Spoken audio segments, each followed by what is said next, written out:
Okay, perfect. So yeah, welcome. Thank you for taking the time to join me today in this session, which is an introduction to the Oxford Executive Diploma in Strategy and Innovation. It's great to see that so many of you have been able to join us. And we've clearly got a really diverse group of people from all over the world, which is great. I know for some of you attending this is you might have already been in touch with me at some point or another colleague at the school, and we might have spoken about the program already. If that's the case, then great to reconnect with you. But for others, I know this might be the first time you're really kind of exploring the program and exploring executive education here at Oxford Said. And really the purpose of this session today is really to give you an overview of the program and a sense of what studying the diploma might look like, so you can get a sense of if it's a good fit for you and your objectives and really what you're looking to get from studying something. So I'll talk through various points and hopefully by the end of the session, you'll have a better idea of if this is the type of program you're looking for. So if we could move to the next slide, please, Amy. We did give people the chance to pre-submit questions as they registered for the session, which a lot of people did, so thank you for that. The majority of those have been worked into the presentation at different points, so they'll be covered kind of across the presentation this afternoon. But if anybody has any other questions as we're moving along, feel free to post them in the Q&A function, which I assume you're all familiar with with using that after a year or so on Zoom now. So I'll answer those throughout, but anything I don't get to during the session, I'll pick up at the end. If we could go to the next slide, Amy.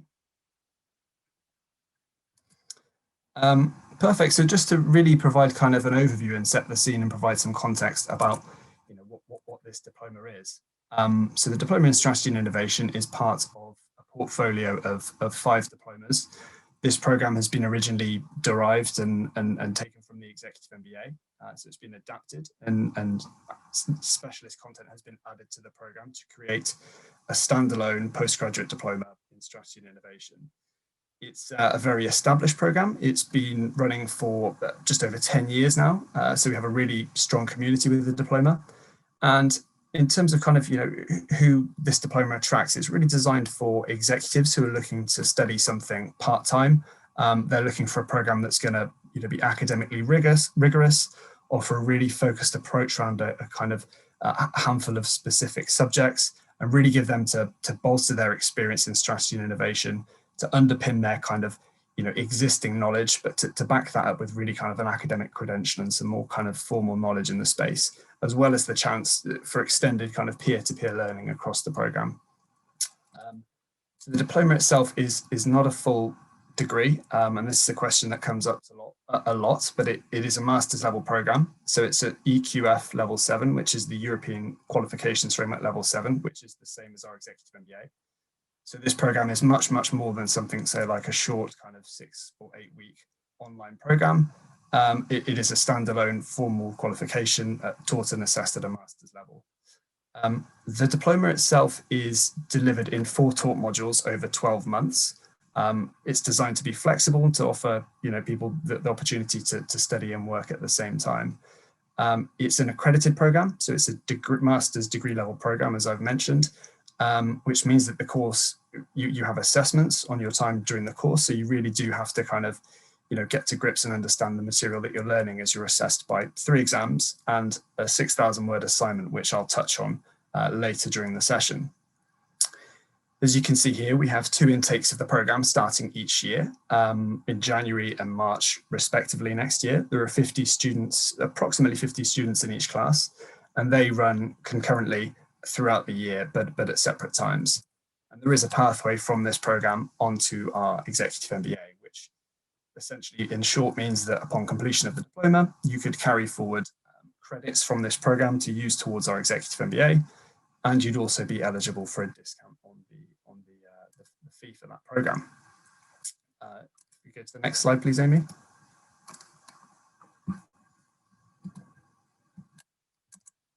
Great. So really just to provide kind of an overarching, summary of the program and what we're looking to offer students. This diploma and our other diplomas really are looking to kind of help you develop a critical style of thinking and be able to analyze situations differently. It's looking to really change your perspective and how you, understand and approach these subjects. And so, how do we do this, I hear you ask? Well, what we're looking to do is to bring together complementary inputs from both academics, but also from the perspective of practitioners. So we'll be opening you up and exposing you to social science theories and frameworks that go beyond kind of what you would look at in the normal kind of business school context. So we'll encourage you, throughout to really kind of, question and think about what it is you're being taught, thinking about kind of the concepts and their benefits, but also often their limitations as well. It's all about really kind of teaching you to think using frameworks and models and to be able to apply them flexibly in different contexts, that will kind of benefit you in your own kind of business setting. And throughout the program is a dual focus on kind of academic and theoretical, balanced with practical and applicable. It's designed to be very practical in terms of how the content can be related back to your own business and your own professional development. So just thinking about a bit more detail about this first module, this is really a core strategy module. And this really kind of gets you to examine strategy options and processes for both kind of competitive strategy, so single business units, and also corporate strategy, so multi-business firms. So it's getting you to also think about non-business contexts such as public sector, non-governmental organizations, and the focus will really be throughout applying on concepts and frameworks to an organization that's kind of relevant to you. So think about how you can get to grips with this material and use it in your own kind of setting. So the objectives throughout the program, throughout this module, I should say, are really about applying strategy concepts and frameworks critically to be able to kind of analyze and diagnose, real world strategy problems in essence. So it's all about also being able to formulate and defend arguments, in support of kind of strategy proposals or kind of frameworks that you might be talking about. So at the end, you should, have really built your confidence in this space and be able to, think about how you discuss these subjects in kind of, a setting where there might be senior executives. Next slide, please, Amy. So module 2 switches focus to look more at innovation in detail. This is headed up by Mark Ventresca and Victor Seidel, who have taught on this module for a number of years now. And from the outset, they really get you to kind of think about innovation strategies and how those really sit at the heart of modern business challenges, both in established markets and in nascent markets, and really how that's true and relevant across every sector. So you look at things from what they call the Oxford vantage point, and you're introduced to some key kind of frameworks in this space and given kind of diagnostic tools that you can really look to use in your day-to-day in your organization. There are several kind of overarching themes and questions that you look at throughout this module, which to name a few are focusing around kind of why incumbent businesses often stumble when changing industry or changing market conditions. What actually goes into driving the evolution of new markets? How do you think as an organization about really setting yourself up and organizing for innovation? And how do you actually go about managing that once that is in place? So you'll, by the end of this, be able to understand a firm's innovation framework, a firm's innovation strategy, I should say, using frameworks.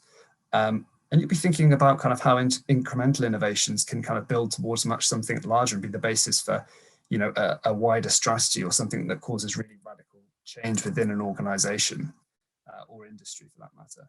And you'll also spend time understanding more about innovative organizations themselves, and really kind of digging down and understanding what actually makes them be able to innovate successfully and repeatedly, and what kind of systems and processes they have in place to do that, and kind of what culture they have and people in their organization to really drive that. Next slide, please, Amy. So in the third module, you're looking around globalization and strategy, and this most recently has been headed up by Akshay Mangala, who's a professor in international business. And this module really builds on the previous two modules, and you start to think about strategy and innovation in even more of a kind of global context. So again, some key questions and themes that you think about throughout the module and explore will be things like, what actually is the global business environment? Why is it organized the way it is? how do the rules of the game vary both across and within countries? And what does institutional and political diversity mean for business, for government, but also for everyday citizens? And how do firms operate effectively in the global business environment? You'll start to think, about kind of what global strategies and innovations facilitate better, but also more sustainable outcomes in those situations. And you'll think about international expansion strategies as well, and think, how your organization might fit into that. With thinking more in a more kind of contemporary setting, you'll look to analyze the potential constraints that there are in a post-COVID-19 world on things like international expansion strategy and how that's changed over the last 14 months or so. And you'll have a particular focus on markets in China and India, thinking about in both of those, how you would innovate in a market like that.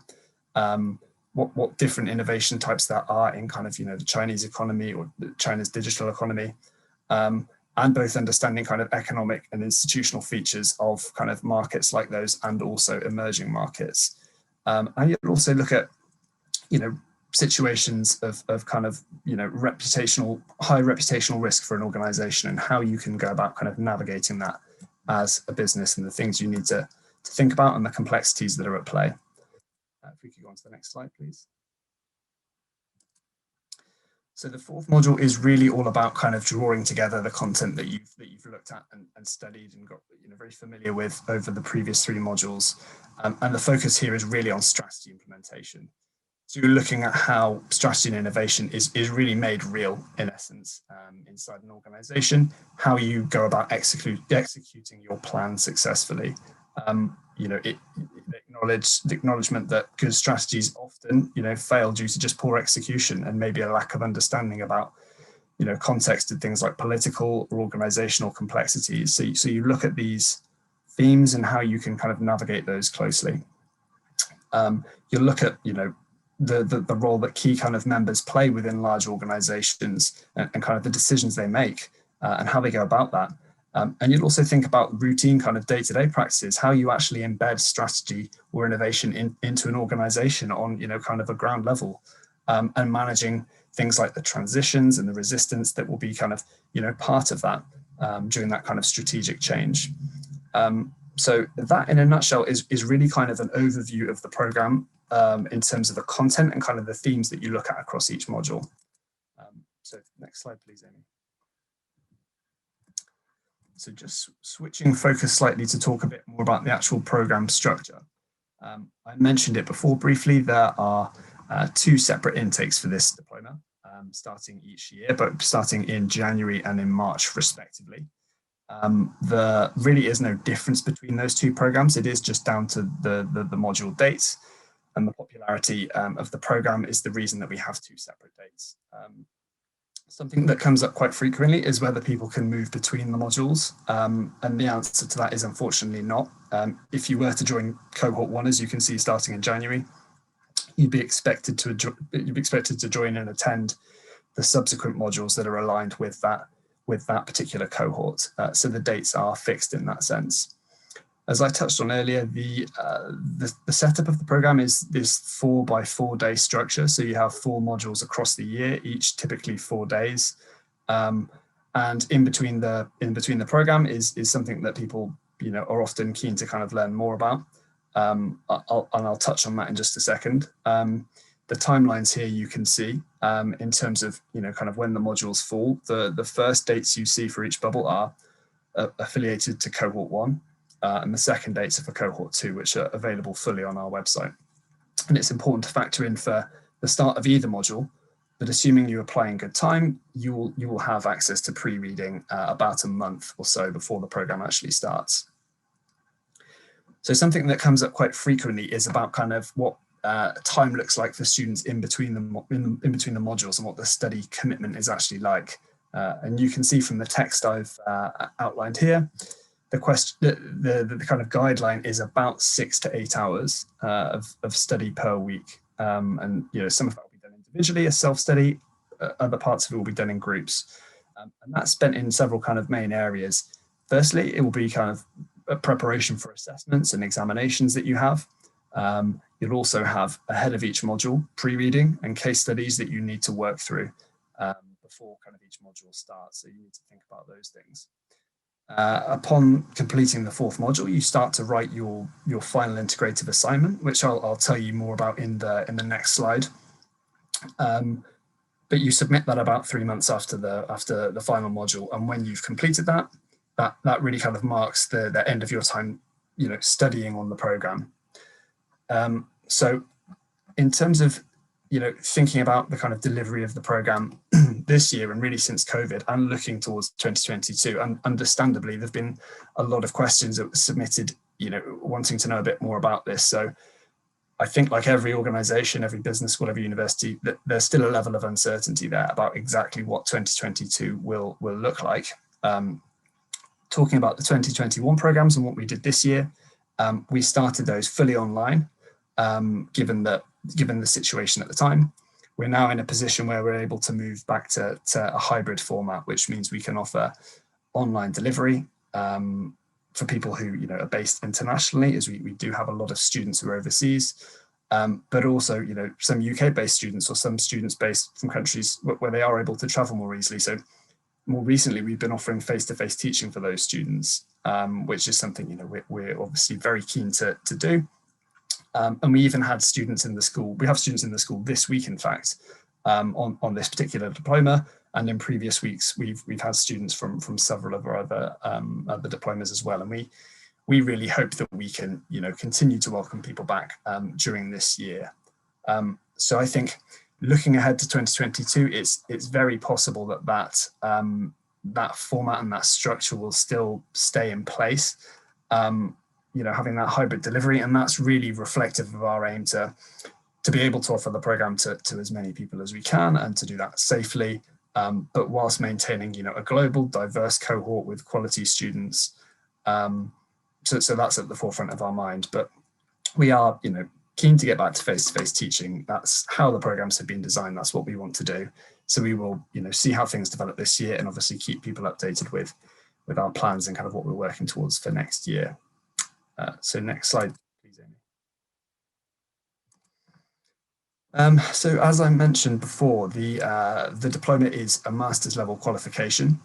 It's accredited, so that means it's assessed by 3 examinations and a final integrated assignment at the end of the program. The examinations they're typically case study based, and it's an opportunity for you to learn the material in a flexible way so you can adapt it in your organization. And the assignment at the end of the program, this 6,000 word piece, is really designed to be linked back to your organization, maybe a specific challenge or area that you work in, or something you want to look at more closely. Or there's designed to be quite a bit of scope there. So if you wanted to do something a bit more left field, a particular venture you're interested in, you'd have the opportunity to do that as well. And that piece is due approximately 3 months after you complete the final module. So you start actually writing that from the final module onwards. All these assessments, the 3 examinations and the final assignment, they're all equally weighted, so balanced evenly. We have to go through various rigorous kind of processes here at Oxford to abide by kind of wider legislation from within the university. So the papers and things are all double marked and governed by the examination board. And the student insights I've included here on the screen, I just thought were helpful, as they provide a bit more insight about the type of assessments, how that helps these students kind of draw closer with fellow kind of peers that they're studying with, and really how that contributes to not only how they benefit and learn from the material, but also how they can use it in their organization. So next slide, please. So in terms of the outcome, this is what you walk away with at the end of the program. So it's a postgraduate diploma. It is the award from the University of Oxford. Now, for students this year or next year, however it might be, if this program is delivered hybrid, it will not say anything different to what it has in previous years. It will not mention the fact the program may have been online for parts. So it will still be the same formal qualification that you can frame and put on your wall and be very proud of. Next slide, please.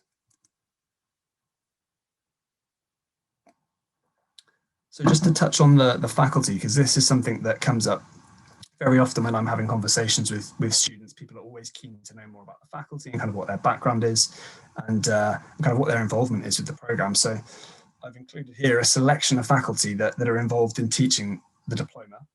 They're led by Tim Galpin, who is the academic director for the program. Tim actually took over as academic director only this year, but he has been at the school for a number of years before that, and he is also the academic director for our full-time MBA. So he's very well versed in this kind of role and has great experience. The faculty on this program are all senior faculty. If you research their backgrounds and look on the school website, you'll kind of see that. And if you ask any of them, talk to any of them, have any engagement with them, they'll tell you that they love teaching on these diplomas because it's a chance for them to really, engage with executive students, use the kind of lecture theatre and interactions as almost like an echo chamber for kind of conversations around, industry and what's going on. And it's a great way for them to, or another way for them to stay connected. And you'll see here from their profiles that they really do have a range of kind of expertise and experience, from strategy and business management through to more kind of international business, innovation and social innovation in particular, as well as kind of organizational and social change, to really just to name a few. Something that frequently comes up when I'm speaking again to students is about the background of faculty, and people wanting to know if they are just purely academics or if they have kind of a practitioner's background as well. And I would say it's a blend of both, which is the great thing. To highlight a few faculty for you, Tim, who, as I mentioned, is the academic director, has an extensive business background. He kind of spent the first half of his career working in industry. He's worked as a senior executive for organizations like Willis Towers Watson and Booz Allen. He's an expert in M&A. He's in fact written kind of the complete guide to M&A, which is really highly regarded work in that field. And he also has an extensive background in strategy formulation and execution, as well as kind of business restructuring and organizational change.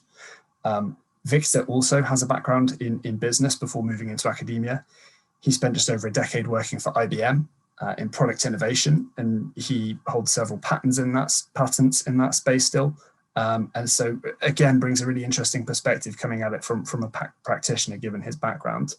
And the final person I'll highlight is Mark Sepan, who's involved in delivering the third module. He again had a background in business before coming onto the diploma. He spent a number of years working for, most recently, the airline Lufthansa as a senior VP in his most recent role. And for other faculty, if they didn't come from that background, as in business, then into academia, they're also still very closely involved with industry for the research that they do, consulting work often. So they're very closely connected with what's going on in their related industry and their kind of area of expertise. So we are able to, we're very lucky in terms of the faculty that we have in that sense. And the final thing I'd point out is that we're lucky to be part of the wider university, and that we're able to draw on the expertise from the wider university departments, from the wider university, to get you to think about these subjects through a slightly different lens. So recently we've had people coming in from the philosophy departments, physiology as well, to shed light, and bring their experience to the table, but explain how it can be related to kind of what you're studying here as well. So next slide, please, Amy. So just moving on to tell you a little bit more about kind of moving on from delivery to really talk about the student profile and kind of what you could expect from studying the program. So this kind of gives you a typical, I would say, overview of what a cohort might look like. This is a regional nationality breakdown, and that's broadly kind of what you could expect in your diploma class. This is an average over the last few cohorts, but it is pretty consistent across diploma programs. And if you were to look at the domicile of students, kind of where they're based, that would be similar again, which is something we're really proud of, and that makes the program very strong in that sense. It gives you really the opportunity to learn from others from a real variety of different sectors, who come from a range of different backgrounds, and just create a really interesting kind of international dynamic when they're in the class, with people coming from very different perspectives and bringing different skill sets, who really are kind of based in different corners of the world. So just in summary, really, you should expect within your cohort to have typically around 25 different nationalities or so. That average age is usually in the region of 39 to 40. And we'd expect around 25 or so different industry sectors within a class. And over recent years, we've had around, it's usually around kind of 35 to 40% of participants have been female, which is something we're still, continuing to try and improve, but we've been pleased with some of the results in recent cohorts. Next slide, please, Amy. So this slide really is, I thought it would be useful just to give you a sense of the types of roles and organizations that people are coming from and that you could be engaged with during the classroom discussions. So you can see here people are coming from a whole host of different backgrounds and different roles. So if you were to join next year, you'd be part of a class that would have a significant level of experience. The average level is typically usually kind of 15, 16, 17 years or so. But we tend to see people range from anywhere from kind of middle management level on these programs right up to C-suite and director level, depending on why people are looking to study and kind of what they're looking to get from the program. But you can see it's a really diverse mix from the likes of aerospace, aviation, through to consulting and media, retail, tech, law, non-profit. It's a really interesting mixture and background, and it helps feed into the kind of general diversity of the cohort, which is great for the discussions that we have during the class. So yeah, I hope that's useful and gives you a good kind of overview. Next slide, please, Amy. So just to talk a bit more about the student community, the alumni are featured here are alumni from intakes from recent years, and there are several kind of layers of alumni connections that you kind of get when you join the class. So the first one is really the cohort that you're part of. That will be a very kind of tight-knit network, people that you'll study with over a year, and you'll get to know really well by the time you come to the end of the program. So that'll be your strongest network. There's also the community that's part of this program itself. So like I mentioned earlier, this is a really established program. It's been running for just over 10 years. So there's an established community with this program. You also become part of the business school alumni network, which I'll touch on in just a moment. And also the wider university, there's kind of lots of avenues for you to explore there if you're interested in networking and kind of engaging with departments outside of the business school. So I thought these quotes would just be useful just to kind of highlight the strength of the community, and particularly the peer-to-peer learning when you're on the program, and some of the benefits that people have seen kind of quite immediately when they've been studying the program. Next slide, please, Amy.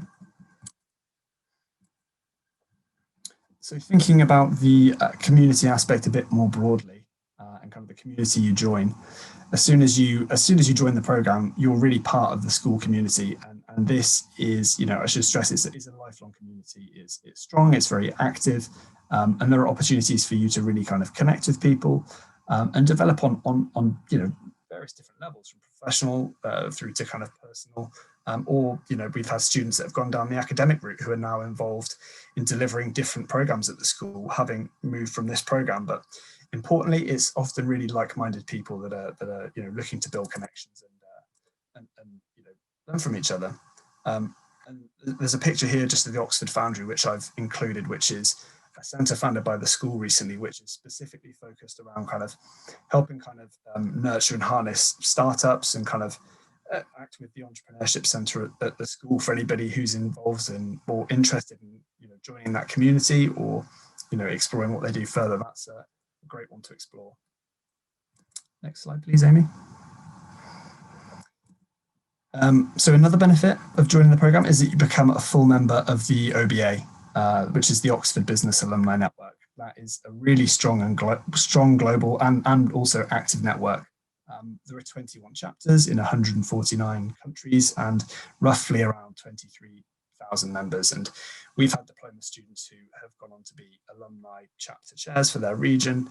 They sit on advisory councils, they're ambassadors. So there's a lot of kind of opportunity there if it's something you're interested in exploring in the future. Next slide, please. And also when you join the diploma, you're invited to join regional kind of peer-to-peer networking groups, which is, again, a great opportunity. And when you graduate as well as these regional groups, you're invited to join one of our OBA sector groups. So you'll receive kind of relevant content and events related to your sector that might be of interest. But all of this is ultimately aimed at really trying to get you to help you build your network, your community across the school, and to increase that kind of sense of collaboration and peer-to-peer engagement. And you'll notice the first group on there is strategy and innovation, which is one that I imagine a lot of people, not just on this program, but from across the school community, will be very interested in joining. Next slide, please. So now to just switch the focus slightly more to kind of fees and funding and the application side of things. So looking at some practical points, there are a couple of funding options available for people in terms of scholarships, if people are keen to be considered for these. I should point out the fee there for 2022 is just over £28,000, and the fees are the same regardless of whether you're based in the UK or whether you're an international student. They're the same. There are 3 scholarships available for each intake of this diploma, so we have 6 across both programs. And the 3 scholarships there are 2 that are director scholarships, which are open to anybody to apply for, and an additional one which is specifically just for female scholarships. So there's for female scholars, so there's one more in each one in each class there. To apply, you would just need to submit that with your application, submit an essay. And the full criteria for that is given on our website, and it's quite straightforward. It's submitting a standard application and just providing this additional statement. There are also some external kind of loan providers out there, but they don't work directly with the school. So they are things that you would need to kind of investigate yourself and research and just carry out your own due diligence to see if there's any particular kind of relevant options for you there. Next slide, please. Okay, so looking at the application process and what you'd need to do to apply. So just to outline the kind of criteria we're looking for, first of all. So we typically look for people to have a good degree and a minimum of 5 years relevant professional experience that we feel is at the right kind of level and is relevant to the program. It's worth, if we will consider candidates that don't formally have a degree if they have exceptional work experience. So if you kind of fall into that category, reach out to us. We'll review everybody on a case-by-case basis. In terms of your degree background, there's no specific requirement for a particular type of degree. People often ask whether there's a GMAT entry required with this program. There isn't, because of the nature of what you study. In terms of piecing together your application and the main documents you'd need to think about, you'd need to get your degree transcripts, so showing a breakdown of your grades. We'd need to see an up-to-date CV from you. There isn't any kind of strict template or length that needs to be. We'd need 2 referees, so you can either have 2 professional referees from people that you've worked with closely, or if you've studied recently or have somebody appropriate that you have an academic connection with, then absolutely nominate them if you feel they're appropriate. But you can either have 2 professional or 1 professional, 1 academic. And then finally, there are 2 500-word essays involved with the application. One is around your motivations for studying, and one is around your current role and your main achievements in the role to date. So once you've submitted and we really have everything we need from you, we'll hope to get a decision to you quite quickly. It's typically within around 3 to maybe up to 4 weeks, depending on the point we're at in the application cycle. Next slide, please. So in terms of the deadlines, you can see here, I should stress that these are soft deadlines, so the applications are reviewed on a rolling basis. So you can submit at any time and we'll try to get a decision to you within the time frame that I just mentioned. But we do operate a series of soft deadlines throughout the year, and the particular ones to be mindful of and to consider are the deadlines that are relevant to scholarships. So deadline on the 6th of September for the first round of director scholarships, again on the 18th of September for the second round, and then also that's the deadline for the women's scholarship. So those are the real key deadlines to think about and certainly apply before if you're keen to be considered. And these are all related to the classes starting in January and March next year. So you can start an application from any time now. Next slide, please. Okay, and one thing not to forget is that when you complete the program, there is a graduation ceremony at the end. There's a chance for you to get together with your cohort for the 2022 program. That will be in 2023. So it's kind of like a reunion, really, where everybody gets the chance to come together again, to meet for the graduation ceremony, which is held in Oxford in kind of a traditional style in the Sheldonian Theatre. And you get to invite your family and friends as well and go through that experience. So it's a really fun part of it. And as I say, it's kind of has the feeling of like a reunion, because it's often, you know, a little while since people have seen each other. Next slide, please. Okay, so in terms of the next steps, you know, really, if you're looking to find out more about the program and read around it generally, I'd suggest looking at our website, downloading a brochure that has a lot of the, you know, information that you'll need if you're looking to research the program further. Submit your CV for review. It would be great to hear from you and to learn more about your kind of professional and academic background. And then from there, set up a call. I'd love to hear more about you and your interest in studying, and to run through any questions and details that you might have. My details are there, so please don't hesitate to get in touch if you'd like to have a chat or discuss anything further. Next slide, please.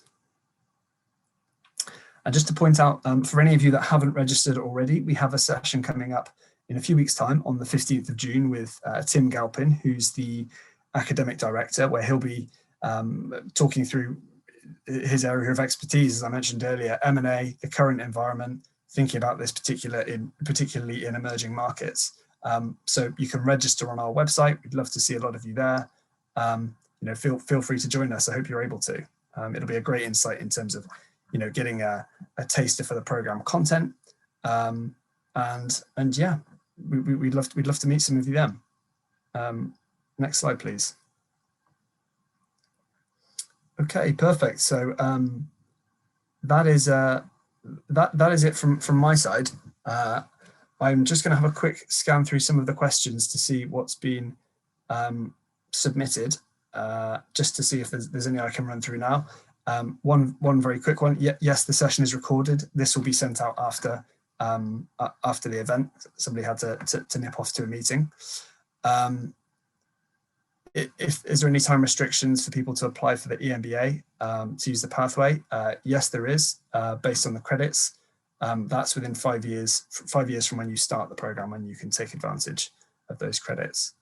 And there's a question around international students and will they be able to travel to the UK? So yes, you could choose, in theory, if you say wanted to attend the first part of the program online, you could certainly do that. If you wanted to attend the first module or two, and then come for face-to-face teaching for later modules, you could do that. And if you're in a country that would require a visa to travel into the UK, then once you've applied for the program and secured an offer, the admissions team would then provide you with a letter that will help with any visa application process that you need to go through in your own country. So yeah, they will help you with that. But the first steps to do that is really to apply, secure a place, and confirm your place on the program, in fact, and then we will take it from there. Perfect. Okay, well, I can't see any other questions that have come in at the moment. Thank you very much to everybody for joining us. I hope it's been a useful session. Please do reach out, get in touch. It would be great to hear from some of you today.